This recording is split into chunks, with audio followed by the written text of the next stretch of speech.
이제 설교 말씀을 듣는 시간인데요. 지난 시간에 제가 광고를 드렸듯이 약간의 변화가 있다고 말씀드렸습니다. 설교 시간에 우리 교회에서 의논하기를 말씀을 우리가 읽을 때 일어나는 것으로 순서를 변동을 준다고 이렇게 말씀을 드렸는데, 그 이유는 지난 시간에도 말씀을 드렸지만 우리가 하나님을 경외하는 마음, 하나님을 공경하는 마음이 좀 부족하다. 그래서 그 부분 가운데 우리가 좀 자라야 되겠다. 그래서 그런 취지로 우리가 순서에 좀 변화를 줬습니다. 성경에 이르기를 말씀이 하나님, 요한복음 1장 1절에 보시면 말씀이 하나님이라고 그랬어요. 말씀이 하나님입니다. 그래서 이 쓰여진 말씀을 우리가 대할 때 하나님의 영감으로 쓰여진 하나님의 말씀이기 때문에 이 말씀을 읽을 때 하나님께서 우리에게 말씀을 통해서 말씀하시는 것을 우리가 알아야 됩니다. 그래서 구약에 보면 유대인들은 하나님께서 이 하나님의 말씀을 서기관들이나 제사장들이 읽을 때 다 일어나서, 그것도 1, 2분도 아니고 몇 시간씩을 일어서서 경의를 표하면서 말씀을 들었던 그런 전통이 있습니다. 그래서 우리 교회도 물론 앉아서 듣는 것이 죄다 잘못이다 이것은 아닙니다. 앉아서 듣는 교회도 있고 일어서서 듣는 교회도 있겠지만 저희 교회는 이번 주부터 일어서서 말씀을 받는 것으로 그렇게 정했습니다. 여러분 추부에 보시면 5페이지에 오늘 설교 본문 말씀이 적혀져 있고, 또한 성경을 가지고 계신 분들은, 성경을 사용하실 분들은 성경에 로마서 8장 9절부터 17절까지의 말씀을 참고하시기 바랍니다. 우리 다 같이 일어서셔서 하나님의 말씀의 경의를 표하시기 바랍니다. 살아계시고 영원하신 진리의 말씀입니다. 귀를 기울이시기 바랍니다.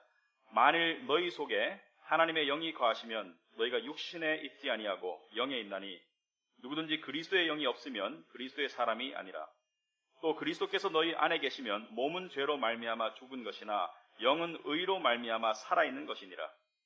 예수를 죽은 자 가운데서 살리신 이의 영이 너희 안에 거하시면 그리스도 예수를 죽은 자 가운데서 살리신 이가 너희 안에 거하시는 그의 영으로 말미암아 너희 죽을 몸도 살리시리라. 아멘. 앉으시기 바랍니다. 기도하겠습니다. 하나님 아버지, 하나님께서는 말씀 앞에 떠는 자를 기뻐하신다고 이사야 선지자를 통해서 말씀하셨습니다. 우리가 말씀을 대할 때 단지 지식이 아니라, 단지 삶의 지침이 아니라 준엄하신 하나님의 입술에서 나오는 그런 말씀으로 여기고 말씀을 대하기를 원합니다. 특별히 오늘 로마서 8장 9절부터 11절까지의 말씀 속에 담겨져 있는 하나님의 진리를 우리가 깨닫기를 원합니다. 그리고 그것을 통해서, 그것을 깨달음으로 말미암아 우리의 삶이 다시 전과 같이 없도록, 변할 수 있도록 성령께서 역사해 주옵소서. 예수님 이름으로 기도합나이다. 아멘. 여러분 앞에 이 음식이 차려져 있는데, 여러분이 좋아하시는 음식이 제가 다 뭔지 모르겠지만 제가 좋아하는 음식을 예를 들겠습니다. 티본 스테이크하고 랍스터하고 킹크랩하고 캐나다산 아이스 와인이 있다면 여러분이 섞어서 짬뽕으로 막 드시지 않겠죠. 하나하나 음미해서 드시라고 생각합니다.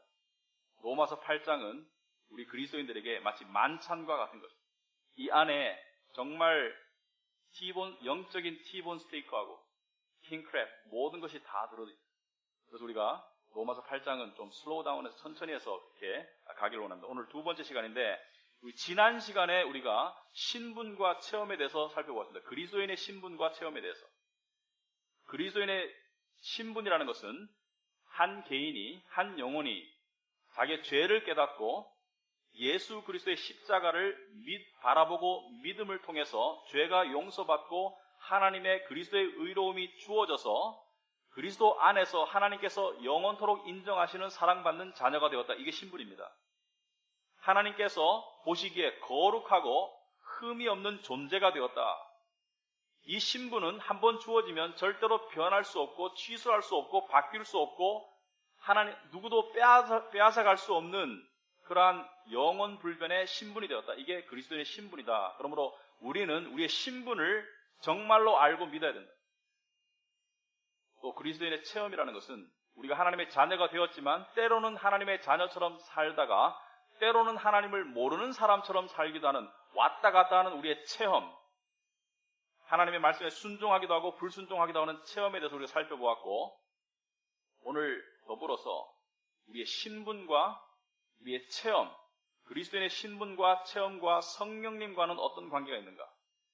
좀 더 더 자세하게 살펴보려고 합니다. 그리스도인의 신분과 체험과 성령님과는 어떤 관계가 있는가? 그래서 세 가지 주제어를 기억하시기 바랍니다. 신분과 체험과 성령님. 혹시 여기 여러분 중에 아직까지도 그리스도인이 아니신 분이 있다면 정말로 환영합니다. 그리고 이것을 깨달으시면 참 좋겠습니다. 그리스도인이 되는 것은 어떤 자격이나 능력이 필요한 것이 아니다.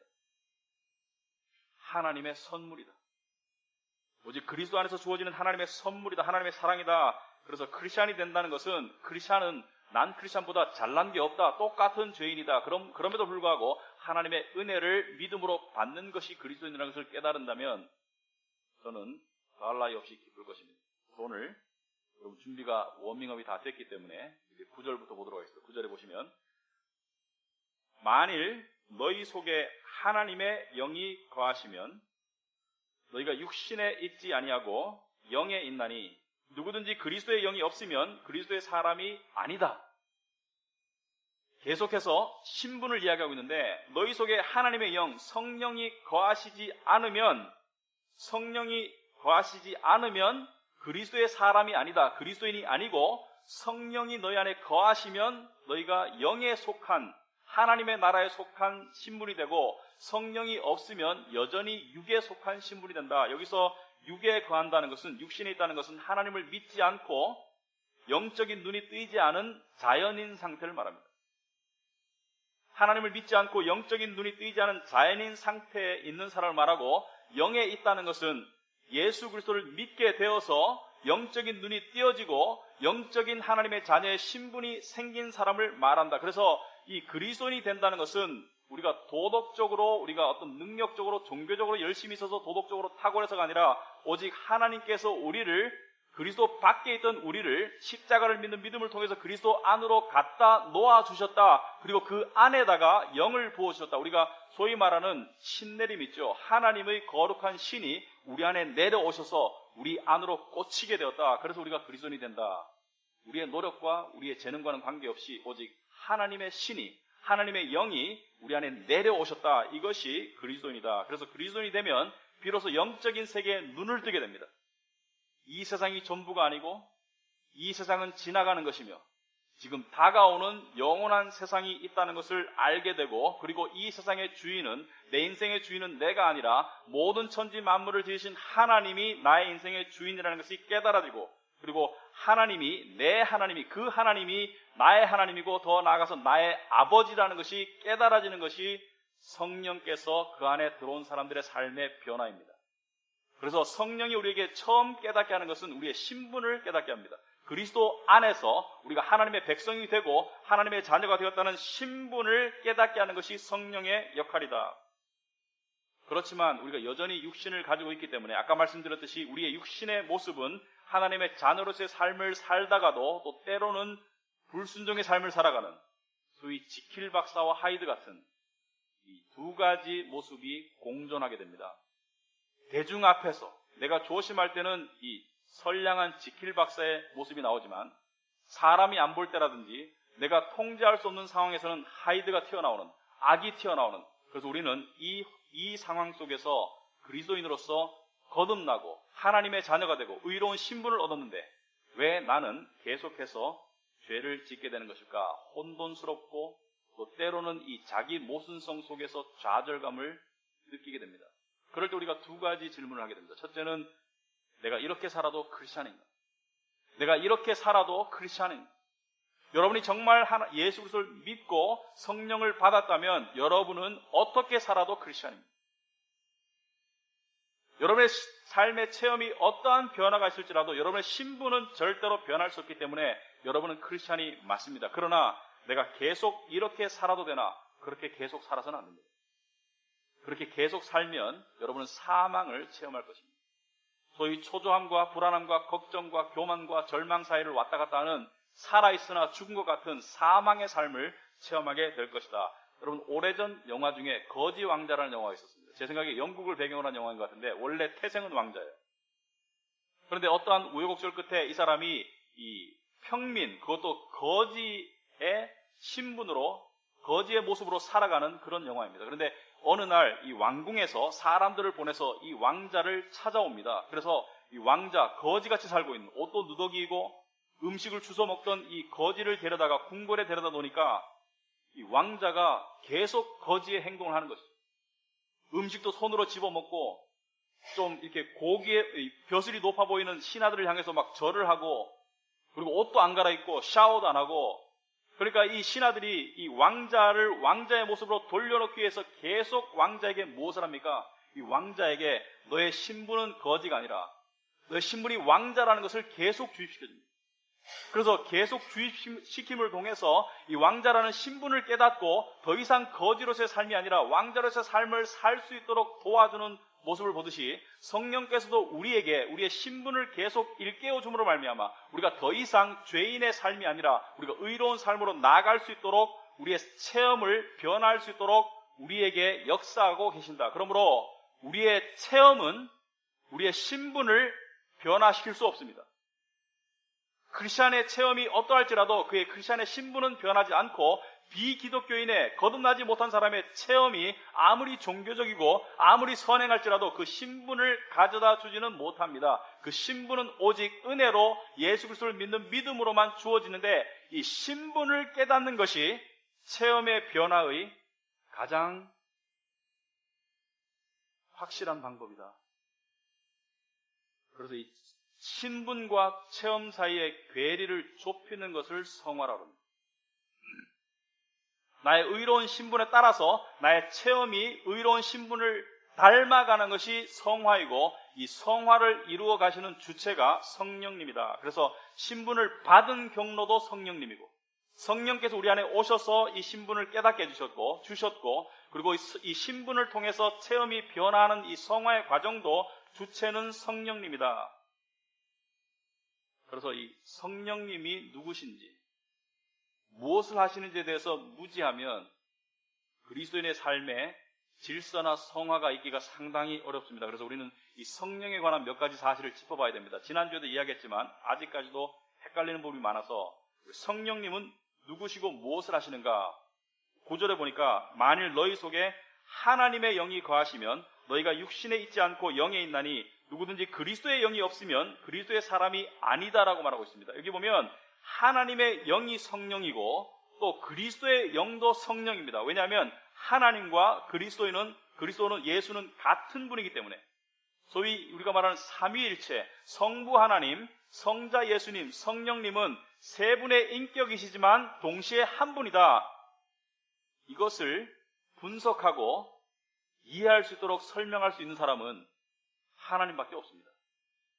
우리가 삼위일체를 믿지 않으면 구원이 없고, 삼위일체를 이해하려고 하면 마음을 잃게 됩니다. 왜? 인간의 이해를 벗어나는 신비로운 영역이다. 하나님의 존재를 우리가 분석하고 이해할 수 없습니다. 이러한 진리는 그냥 받아들일 수밖에 없다. 성경을 통해서, 성경에 보면 아까 읽었던 신명기 6장 4절에 보면 하나님은 한 분이시다. God is one. 하나님은 유일한 한 분이시다. 나 외에 다른 신을 섬기지 말아라. 또 동시에 하나님께서는 당신을 복수로 자칭할 때가 있습니다.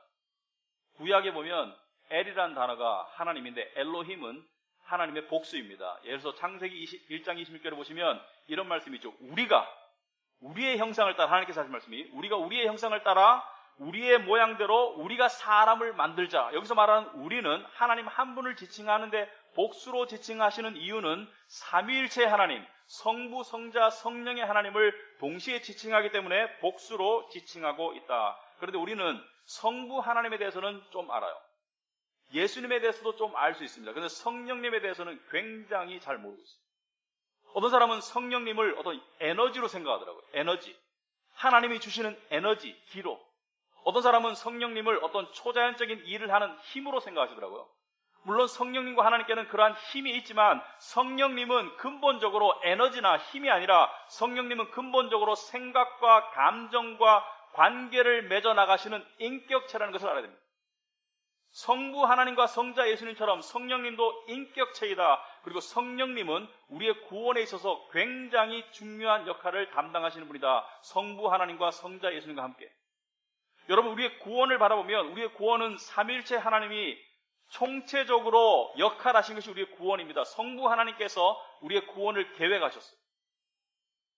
죄를 지을 인간을 아시고 그 죄인을 구원하기 위해서 아들을 보내셔서 아들을 죄인 대신에 죽게 하실 것을 계획하셨고, 그 계획을 이 땅에 오셔서 아버지를 순종함으로 이루신 분이 바로 성자 예수님입니다. 그래서 예수님께서 이 땅에 오셨을 때 가장 자주 하신 말씀 중에 하나가 나는 내 아버지의 뜻을 행하러 왔다. 그리고 성령님은요? 성령님은 이 역사 속에서 있었던 하나님의 경륜과 십자가 사건이 우리에게 믿어지도록, 우리가 죄인인 것을 깨닫고, 그리고 십자가에서 죽으신 예수 그리스도가 나의 죄를 위해서 죽으셨다는 것을 믿도록 만들어주시는 분이 바로 성령입니다. 그러므로 성령님께서는 이 구원에 주어진 은혜가 우리에게 적용되도록, 그리고 우리 안에 실제가 되도록 하시는 분이 성령입니다. 우리가 구원이라고 말할 때 단지 칭의, 예수 그리스도를 믿음으로 하나님의 의로운 자녀가 되는 칭의의 신분, 또 앞으로 천국 가서 영광 가운데 거하는 영화, 그것만을 말하는 것이 아니라 그 중간에 성화라는 단계가 있습니다.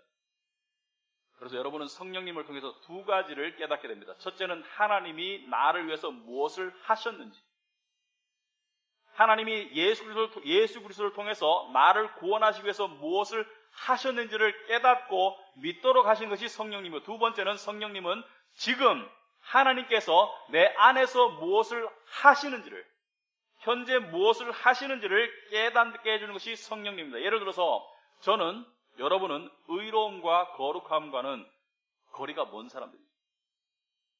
우리는 의로움이나 거룩함과는 거리가 너무나 먼 사람이지만, 하나님은 우리를 그리스도 안에서, 그리스도의 완전하심이 우리를 감싸고 있기 때문에 우리를 의롭다고, 그리고 거룩하다고, 그리고 나무랄 것이 없는, 흠잡을 것이 없는 존재라고 여겨주시는 이 놀라운 진리를 믿도록 해주는 것이 성령님의 역할입니다. 여러분을 자신을 바라볼 때 나는 의로워, 나는 거룩해, 나는 흠잡을 데가 없어, 그렇게 생각할 수 있는 사람은 광인밖에 없어요. 광인. 그런데 그리스도 예수 안에서 우리가 정말 거룩하고 흠없고 하나님 앞에서 의인의 신분의 존재가 되었거든요. 이 믿을 수 없는 놀라운 사실을 믿도록 해주는 것이 성령님이다. 그렇다면 성령님을 깨달은 사람, 내 안에 성령이 있다는 것을 의심하는 사람이 많아요. 없으면 의심하세요. 그러나 있음에도 불구하고, 계심에도 불구하고 의심하는 사람이 있다면 성령이 있다는 증거를 어떻게 알 수 있는가? 성령이 내 안에 있으면 어떠한 증거가 나타나나, 성령이 그 안에 들어간 사람에게는 어떠한 증거가 나타나는가, 이것을 알기 위해서 예수님께서 성령을 보내셨을 때 어떻게 소개했는지를 우리가 살펴봐야 되는데, 여러분 주보에 보시면 요한복음 14장 16절 17절에 이렇게 말씀하고 있습니다. 내가, 예수님께서 제자들에게 십자가에 죽으시기 바로 전에 마지막으로 하신 말씀을 요한복음 14장부터 17장에 기록했는데, 여기 그 말씀 가운데 성령님을 소개하기를 내가 아버지께 구하겠으니 그가 또 다른 보혜사, 헬퍼, 성령님을 너에게 보내주사 영원토록 너희와 함께 있게 하리라. 성령이 오셔서 너희와 영원토록 함께 하실 것인데, 17절에 예수님의 가장 첫 번째 말씀이 그는 진리의 영이다. 그는 미신의 영이 아닙니다. 그는 혼잡의 영이 아닙니다. 막 성령 받았다고 막 날뛰고 광기를 부리는 그게 성령의 역사가 아니라, 그는 진리의 영으로서 요한복음 16장 8절에 보시면 그 진리의 영이 오셔서 세 가지를 깨닫게 해주십니다. 세 가지. 첫째는 죄에 대하여 깨닫게 해줍니다. 두 번째는 의에 대해서 깨닫게 해줍니다. 그리고 세 번째는 다가올 심판에 대해서 깨닫게 해줍니다. 세 가지. 죄, 의, 심판. 내가 얼마나 죄인인지를 깨닫게 해주신다. 동시에 그리스도 예수 안에서 어떻게 의인이 될 수 있는 믿음의 길을 깨닫게 해주시고, 또 더 나아가서 앞으로 다가올 하나님의 심판과 영원한 나라에 대해서 깨닫게 해주신 것이 성령님의 역할이시다. 그러므로 신앙생활을 하게 되면 이러한 증거가 나타나게 됩니다. 첫째, 정말 내 안에 죄가 이렇게 뿌리 깊은 줄 알게 됩니다. 성령이 내 안에 임하면 정말 내 행동만이 아니라 나라는 존재 안에, 내 육신 안에 죄가 너무나 깊이 뿌리 박혀 있어서 그 끝을 알 수 없다는 것을 깨닫기 시작합니다. 성령을 통해서 하나님을 가까이 할수록 내가 거룩과는 너무나 먼 죄인이라는 것을 깨닫게 합니다. 이게 헷갈려요. 왜? 의인이면서 죄인이니까. 루터가 이렇게 말했죠. 루터가 유명한 말 중에 우리 그리스도인은 항상 의인인 동시에 죄인이다. Always righteous at the same time sinner. 항상 의인인 동시에 죄인이다. 그래서 이 성령이 임한 사람은 이렇게 말해요. 옛날엔 내가 괜찮은 사람인 줄 알았는데, 좀 착한 사람인 줄 알았는데, 내가 이렇게 죄인인 줄 모르겠다고 괴로워합니다. 내가 내 안에 이만한 죄가 있는 줄 모르겠다고 괴로워지면 그것은 성령께서 하시는 역할이다. 성령이 있기 때문에 그것이 깨달아지는 것이기 때문에 비록 괴롭더라도 기뻐하시기 바랍니다. 왜? 성령이 있다는 증거이니까. 성령의 빛이 내 안에 있기 때문에 내가 죄가 깨달아지는 증거이니까 성령 받은 사람들은 죄를 깨닫게 되고 죄를 깨닫게 되는 것은 하나님께 감사할 일입니다. 왜? 내 안에 실체가 드러나고 고침이 시작되기 때문에. 또 두 번째, 성령이 있는 사람은 어떤 증거가 나타나는가? 성령이 있는 사람은 예수 그리스도를 구주로 믿게 됩니다. 고린도전서 12장 3절 여러분 이 중반에 보시면 이런 말씀은 꼭 기억해 두시기 바랍니다. 또 성령으로 아니하고는 누구든지 예수를 주시라 할 수 없다.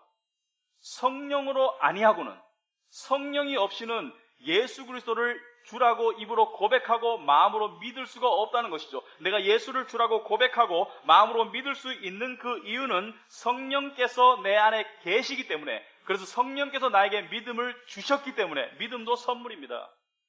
믿음은 내가 만들어내는 게 아니에요. 믿음도 성령의 선물입니다. 그 믿음의 선물을 통해서 우리는 내 신분이 하나님께 소속된 존재라는 것을 알게 된다. 그래서 성령은 우리에게 주신 하나님의 소유의 표시가 성령입니다.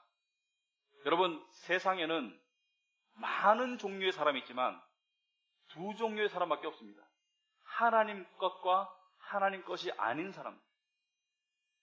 텍사스에 아무리 소떼가 많더라도, 아무리 많은 사람들의 소떼가 한 초장에서 풀을 뜯더라도 걱정할 필요가 없어요. 이게 제임스 건지 존 건지 매튜 건지 나중에 다 알 수 있습니다. 왜? 그 몸에 이 도장이 지져져 있기 때문에, 인이 지져져 있기 때문에.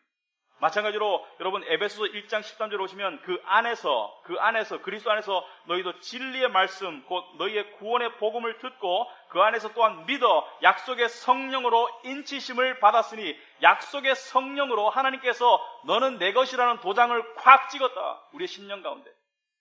그러므로 성령은 우리를 향한 하나님의 소유의 표시가 성령입니다. God's mark of possession. 이게 성령입니다.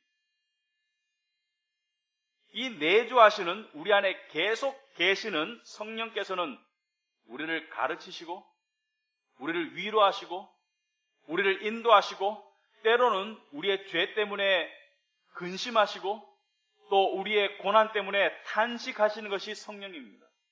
성령님께서는 우리가 말씀을 깨닫도록 도와주시고, 우리가 외롭고 힘들 때 우리를 위로하시고, 우리가 죄 가운데 헤맬 때 우리 때문에 근심하시고, 그 근심을 통해서 우리가 성령님이 근심하시면 나도 근심함을 통해서 죄를 빨리 벗어날 수 있도록 도와주시고, 또 동시에 성령님께서는 우리가 삶 가운데 영혼의 아픔과 상처가 있을 때 우리와 함께 탄식하시면서 그것을 감싸주시고 고쳐주시는 분이 성령입니다. 이와 같이 성령님께서는 여러 가지 역할을 하시지만 성령님께서 하시는 두드러진 두 가지 역할은 바로 믿음의 유지와 성화입니다. 성령님께서는 우리가 믿음을 유지할 수 있도록, 우리가 성화를 향해 나아갈 수 있도록 하십니다. 첫 번째, 우리가 믿음을 유지한다는 것이 무엇이냐? 여러분, 우리가 죄 때문에 괴로워할 때, 심지어 계속해서 넘어질 때, 우리는 우리의 하나님의 자녀의 신분을 의심합니다. 구원 자체를 의심할 수도 있고, 구원은 의심하지 않더라도 이래도 하나님이 나를 사랑하실까? 이래도 하나님이 나를 인정하실까? 이래도 하나님이 나를 받아주실까? 그래서 우리는 괴로워서 의심하면서 혼돈 가운데 있을 때 성령님은 이렇게 말씀하십니다. 너는 여전히 하나님의 인정과 사랑을 받는 자녀란다. 이게 성령님이 우리에게 들려주시는 음성입니다. 여러분, 우리는 한 번도 이런 사랑을 받아본 적이 없어요. 나의 실패와 상대를 실망시킴과 나의 무능과 부족함에도 불구하고 나를 향한 사랑과 인정이 일정하게 불변하게 계속 주어지는 관계를 우리는 세상 속에서 한 번도 경험한 적이 없습니다. 부모 자식 간에도 안 돼요. 부부 간에는 더 안 돼요. 한 만큼 줄이라. 우리는 우리의 행위와 우리의 노력에 따라서 우리를 향한 인정이 변화하고 더 주어졌다가 덜 주어졌다가 이렇게 하는 것이지, 일정한 사랑과 일정한 인정이 계속적으로 주어지는 관계는 이 세상에 없기 때문에 없는 것을 믿기란 너무나 힘들고 불가능하죠. 그러나 하나님의 인정과 사랑, 우리를 향한 하나님의 인정과 사랑은 영원히 일정하시고 동일하시다는 것을 성령께서는 우리가 깨닫게 하시고 또 체험케 하신다. 이게 성령의 역할입니다. 그러므로 성령은 우리가 하나님의 사랑을 절대로 벗어날 수 없음을 깨닫게 합니다. 우리가 아무리 발버둥 쳐도, 우리가 아무리 정신 나간 짓을 해도 하나님의 사랑 안에 있는 사람은 절대로 그것을 벗어날 수 없다는 것을 성령께서 깨닫게 하신다. 그래서 그것을 깨달은 다윗이 시편 139편에 이렇게 말하고 있습니다. 내가 주의 영을 떠나, 주의 영 성령을 떠나 어디로 가며 주의 앞에서 어디로 피하리까? 내가 하늘에 올라갈지라도 거기 계시며, 내가 수월이라는 것은 지옥에 내 자리를 펼지라도 거기 계시나이다. 내가 새벽 날개를 치며 바다 끝에 거주할지라도, 너무나 시적이죠. 새벽 날개를 치며 바다 끝에 거주할지라도 거기서도 주의 손이 나를 인도하시며 주의 오른손이 나를 붙드시리이다. 아멘. 이게 우리의 위로입니다. 우리가 자포자기의 나락에 빠질 때도 성령께서 우리와 함께 하시며, 우리가 죄의 어두운 터널 속에서 신음할 때도 성령께서 우리를 버리지 아니하시고, 우리가 교만의 위태로운 외줄타기를 하면서 까불 때도 성령께서는 우리와 함께 하시고, 우리가 한없는 나락으로 추락할 때도 성령께서는 우리의 반석이 되셔서 우리가 그분을 짚고 다시 올라갈 수 있도록 성령께서는 우리를 사방에서 막아주시고 보호하시고 우리가 떠날 수 없도록 만든다. 이거 하나만 깨달으면 여러분 정말 엄청난 복을 받는 것입니다. 이걸 깨닫게 해주시는 것이 성령입니다. 쉽게 말하자면 내 인생에 어떤 일이 어떻게 일어날지라도 나는 하나님의 손바닥에서 절대로 벗어날 수 없는 존재가 되었구나. 그 구원의 길, 그 구원의 보호막 속에서 나는 절대로 벗어날 수 없는, 내 힘으로든지 세상 어떤 누구의 힘으로도 절대로 벗어날 수 없는 존재가 되었구나. 내가 짐승 같을지라도, 제 말이 아니고 시편 73편의 말씀입니다. 내가 이같이 우매무지함으로 주 앞에 짐승이 오나. 여러분 솔직해집시다. 짐승같이 자신이 느껴질 때가 있어요. 여러분도 그럴 때가 있다는 것을 압니다. 제가 그럴 때가 있기 때문에. 사람은 거의 비슷합니다. 그런데 여기 보면 이 시편 기자는 내가 이같이 우매무지함으로 주 앞에 짐승이 오나 내가 항상 주와 함께하니. 왜 항상 주와 함께합니까? 짐승 같으면 내버려야 되는데 왜 항상 주와 함께합니까? 주께서 내 오른손을 붙들고 계시기 때문에. 내가 붙들어서가 아니에요. 주께서 붙들고 계시기 때문에 내가 붙들 수 있는 것이죠. 주께서 놓아버리면 내가 붙들 수 없습니다. 그러나 항상 내가 주와 함께하는 것은 주의 오른손이 나를 붙들고 계시기 때문에. 오른손은 인정의 손입니다. 인정. 나는 너를 인정한다. 그 인정의 손이 나를 붙들고 있기 때문에 성령님은 우리가 어떤 상황 가운데도 하나님을 믿는 믿음을 가지기를 원하신다. 세상에 믿을 것은 하나님 한 분밖에 없다는 것을 우리가 깨닫도록 하는 단계에 이르도록 하십니다. 우리가 세상에 돈도 의지하고 가족도 의지하고 여러 가지 지위도 의지하지만 이 세상 어떤 것도 하나님을 의지하는 것만큼 의지할 수 없다는 것을 깨닫고 결국 하나님밖에 없구나. 그 믿음에 이르기를 원하십니다. 결국 하나님밖에 없구나. 두 번째로 성령님은 성화의 역할을 하십니다.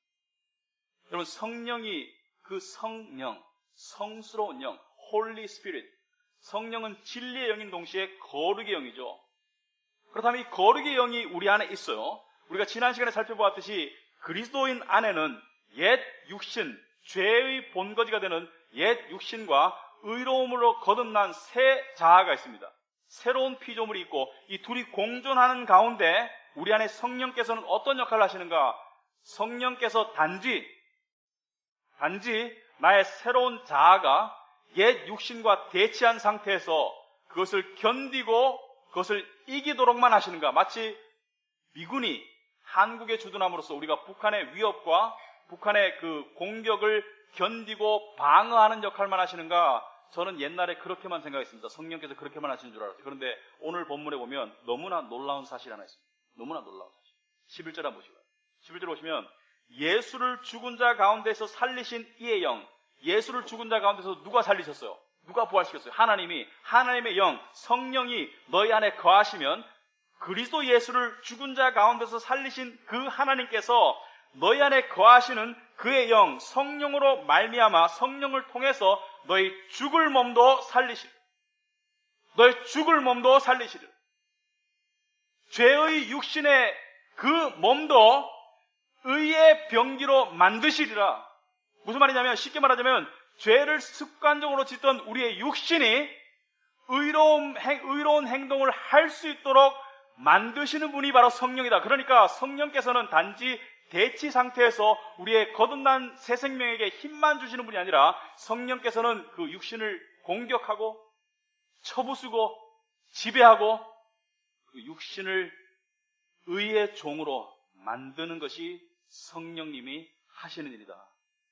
여러분 정신 똑바로 차려야 됩니다. 우리 안에는 엄청난 일들이 일어나고 있습니다. 우리 그리스도인 안에는 이 엄청난 성화에 인간이 죽었다 깨나도 할 수 없는 생각할 수 없는 이 엄청난 성화의 변화가 일어나고 있는데 이 일이 그렇게 중요한가?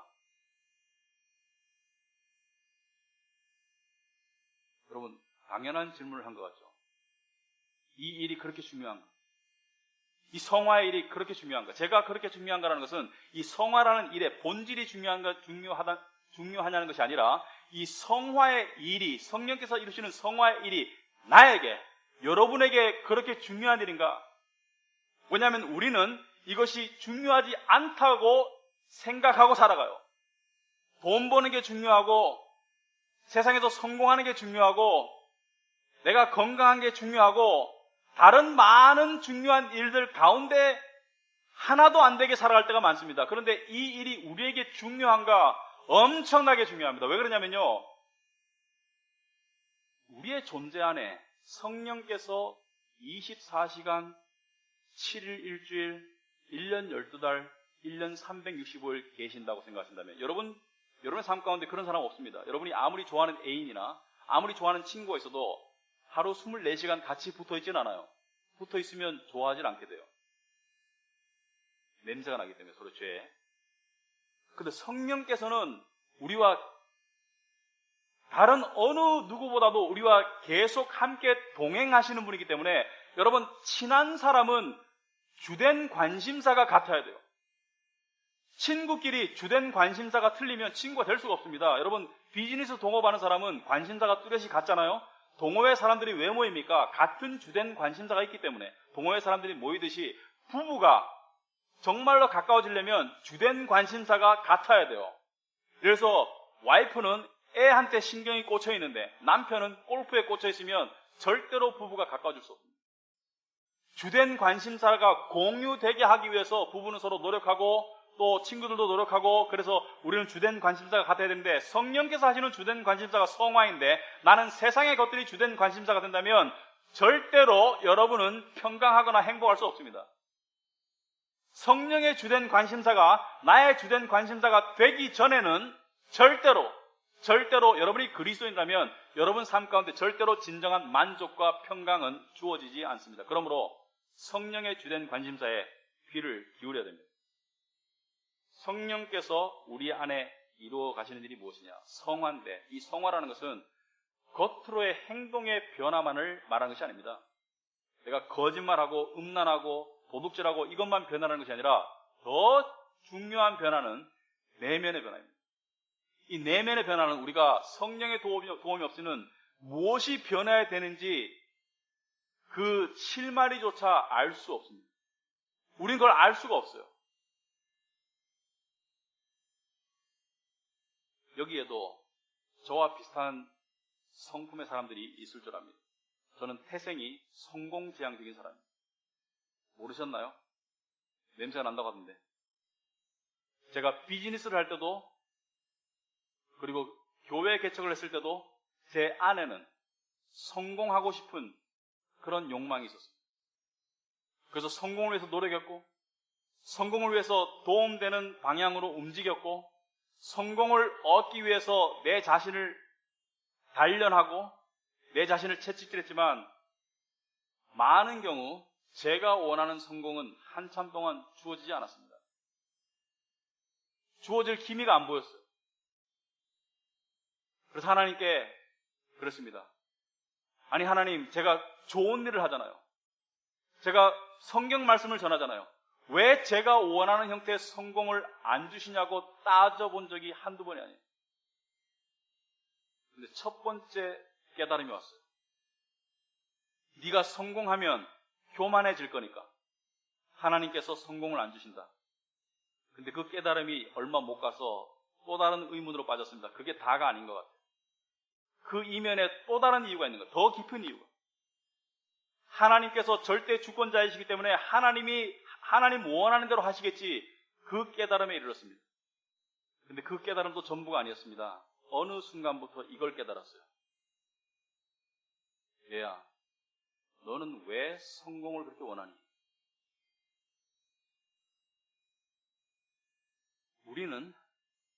우리가 성공해서 우리가 원하는 성을 쌓고 그 안에서 안주하고 그 안에서 자기 영광을 추구하기 위해서 성공을 추구한다고 생각하지만, 그 이면에 더 깊은 이유가 들어있습니다. 인간의 모든 진정한 갈망은, 인간의 모든 본질적인 갈망은, 인간의 모든 본질적인 불안은, 인간의 모든 본질적인 초조함은 하나님과 연결되어 있어요. 저는 제가 크리스찬으로서, 신학을 공부한 사람으로서, 목사로서 제가 그리스도 안에서 하나님의 무조건적인 사랑과 인정을 받는다고 머리로서는 믿고 있었지만, 제 마음속으로는 여전히 하나님을 향해서 제 존재의 가치를 증명해 보이고자 하는 그런 멈출 수 없는 욕구를 가진 모습을 알게 되었습니다. 내 존재가 하나님 앞에 쓸모있고 내 존재가 하나님 앞에 유용하다는 것을 증명해서 내가 저질렀던 죄에 대한, 나의 허물에 대한 그런 점수를 내가 만회하기를 원하고, 그리고 하나님 앞에 더 인정받기를 원하는 내 스스로가 그리스도를 대제하고 스스로가 하나님 앞에 구세주가 되려는, 스스로의 구세주가 되려는 그 본능이 있다는 것을 깨달았습니다. 그 이면에는 하나님의 사랑을 안 믿는 거예요. 근데 하나님께서 저에게 어느 날 이런 음성을 들려줬어요. 얘야, 내가 너에게 네가 원하는 것을 왜 안 주는지 아니? 뭐냐면 내가 너를 정말로 사랑하기 때문에. 너는 내가 너를 사랑하는 이유가 네 능력이나 네 성취나 네 성공이라고 착각하지만, 나는 너라는 존재를 사랑하지 이 능력 때문에 너를 사랑할 수는 없다. 여러분 생각해 보세요. 하나님을 향해서 나의 존재의 가치를 증명하려는 시도 자체가 불신앙입니다. 하나님은 우리의 존재를 사랑하시는 분이지 우리의 어떤 능력이나 성취나 성공을 보고 우리를 사랑하시고 덜 사랑하시는 분이 아니라는 것을 우리는 알지만, 우리는 더욱 깨달아야 되고, 그 깊은 속에 우리가 거듭난 그리스도인이라면 우리의 깊은 심령 안에는 하나님의 사랑이 예수 그리스도의 피를 통해서 우리 안에 새겨져 있다는 것을 깨달아야 합니다. 하나님이 우리를 사랑하시는 모든 이유는 바로 그리스도의 피 때문에, 그리스도의 피 때문에 우리를 사랑하시고 우리의 존재를 사랑하시는 것이지, 그래서 하나님이 여러분이 그렇게 원하는 것을 안 주시는 이유가 있을 것입니다. 왜? 하나님 앞에 네 존재로 서라. 네 가면을 벗고 네 존재로 서서 그 존재를 받아주시는 하나님의 사랑을 깨달은 사람은 그 영혼이 족쇄로부터 노임을 받습니다. 영혼의 자유함이 와요. 더 이상 성공에 의해서 애달바하거나 두려워하거나 초조해하거나 가슴 탈 필요 없이 하나님이 주어진 삶을 살 수 있는 그 자유함, 그것이 성화입니다. 하나님은 우리가 원하는 형태의 성공을 안 주실 때가 많지만 하나님의 성공을 주세요.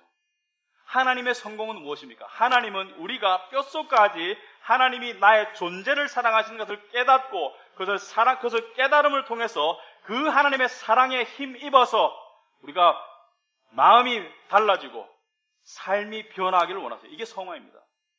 성화는 남의 눈치 때문에 사람들에게 점수 따기 위해서 하나님께 점수 따기 위해서 종교적, 도덕적 노력을 하는 것이 성화가 아니라 성화는 하나님의 사랑이 우리를 강권하시기 때문에 내가 마음부터 변화돼서 하나님이 나를 이렇게 사랑하신다면 내가 이제는 그분을 위해 그분처럼 살기를 원하는 마음이 생기는 것이 성화의 출발입니다.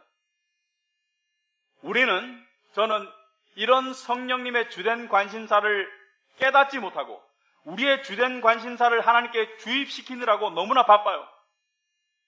그러므로 우리 삶 가운데 만족이 없고 초조와 걱정이 있고 우리 삶 가운데 평안이 없는 것이죠. 성령의 주된 관심사가 우리의 주된 시선을 끌고 내가 그것을 향해 나아갈 때 우리 안에 하나님의 성령이 실제가 됩니다. 여러분, 여전히 돈이 가장 중요하고 여러분의 머릿속에 그게 가장 박혀있고 여러분의 머릿속에 성공이 가장 박혀있고 여러분의 머릿속에 세상의 어떤 것이 가장 박혀있고 예배는 액세서리고 하나님은 나에게 도움을 주는 빙빙 돌아다니시는 분으로 생각한다면 여러분은 아직도 성령과 도킹이 안 됐습니다. 성령과 도킹이 안 되면 성령의 열매가 안 나옵니다.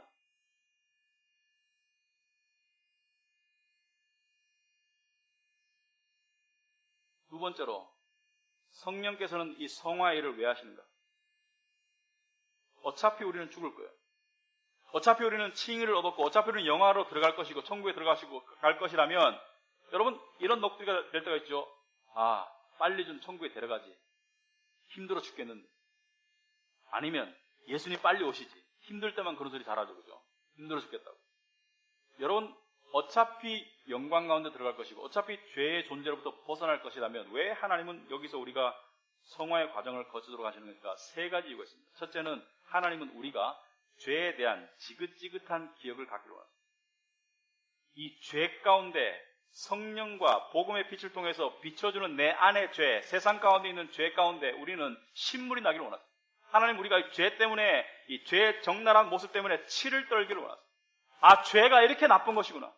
죄가 이렇게 괴로운 것이구나. 죄가 이렇게 속이는 것이구나. 죄에 대해서 치를 떨게 하시고 더 나아가서 하나님은 이 죄 때문에 주어진 하나님의 은혜, 그 무한한 은혜를 깨닫고 음미하고 감사하는 단계에 나아가기를 원합니다.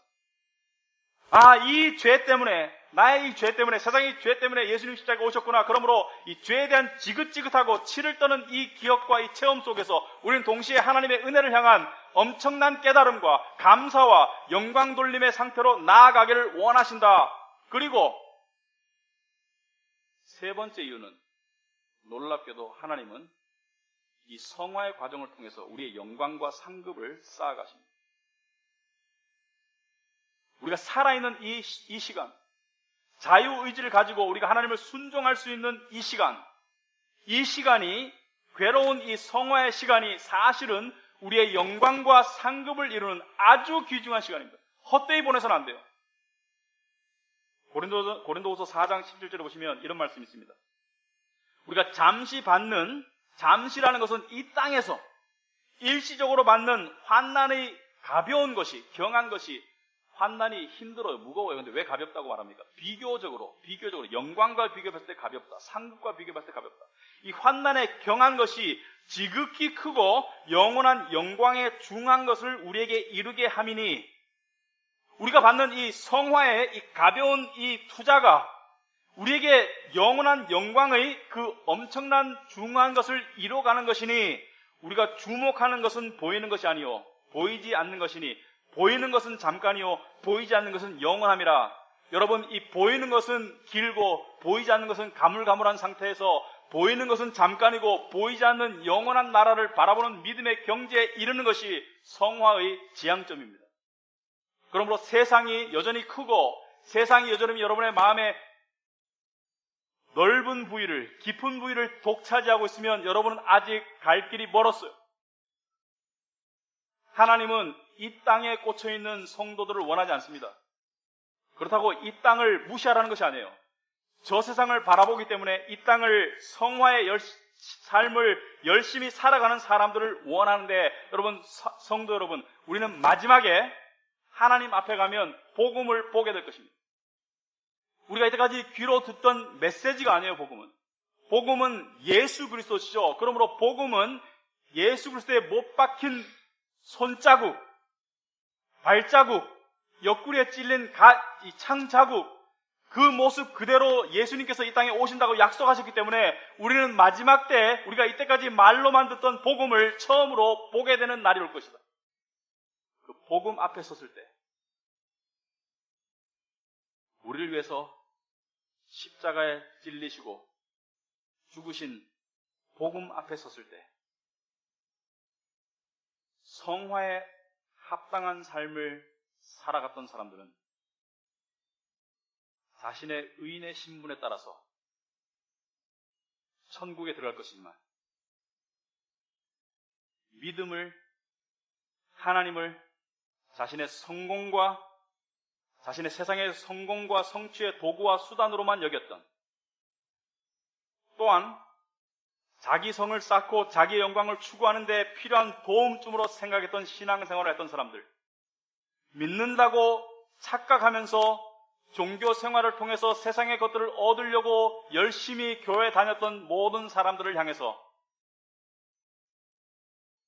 불행한 말이지만 예수님께서는 나는 너를 모른다,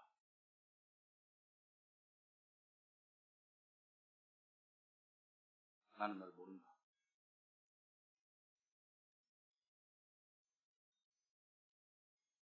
우리가 예수님을 믿는 것을, 아는 것을 어떻게 할 수 있습니까? 교회 다니기 때문에? 헌금하기 때문에? 성가대 노래하기 때문에? 아니요. 성령께서 내 안에 계셔야 합니다. 성령께서 내 안에 계신 것을 깨달아야 합니다. 아직 교회를 다니지만 내 안에 성령이 계시다는 증거와 확신이 없는 사람은 하나님께 할 기도 제목은 한 개밖에 없어요. 건강 주세요, 메르스 벗어나게 해주세요, 그런 기도 하지 마세요. 필요 없습니다. 한 개밖에 없습니다. 이 죄인을 불쌍히 여기시고 거두어 주시옵소서. 기도밖에 할 게 없습니다. 예수를 믿는 사람 중에 크게 두 부류의 사람이 있습니다. 진리의 영이신 성령의 인도하심을 따라서 예배에 충실하고 또 말씀을 읽고 성경 공부를 나가면서 정말 그 삶이 내적으로 변화되는 사람들이 있어요. 감사하죠. 절대로 변하지 않을 것 같은 사람들이 변하는 이 놀라운 기적이 있습니다. 우리는 병 고치는 기적이 대단한 줄 아는데, 병 고치는 기적 그 사탄도 할 수 있어요. 그러나 인간의 이 죄성을 죽이고 의로 변화시키는 그 성화의 과정은 오직 하나님만 할 수 있고, 그것의 증거가 나타나는 사람들이 있는 반면에 믿음의 주변만을 돌아다니면서 계속 세상과 하나님 사이에 양다리 걸치는 사람들, 절대로 양다리는 불가능합니다. 왜? 여러분 다리가 얼마나 길어서 예수님보다 더 커서 예수님과 세상에 같이 다리를 놓을 수 있다고 생각하세요? 양다리 걸치고 있는 것은 세상에 있는 거랑 마찬가지입니다. 믿음이 액세서리인 것은 믿는 것이 아니에요. 믿음은 모두를 요구합니다. 여러분, 저는 마지막에 영원히 웃고 싶습니다.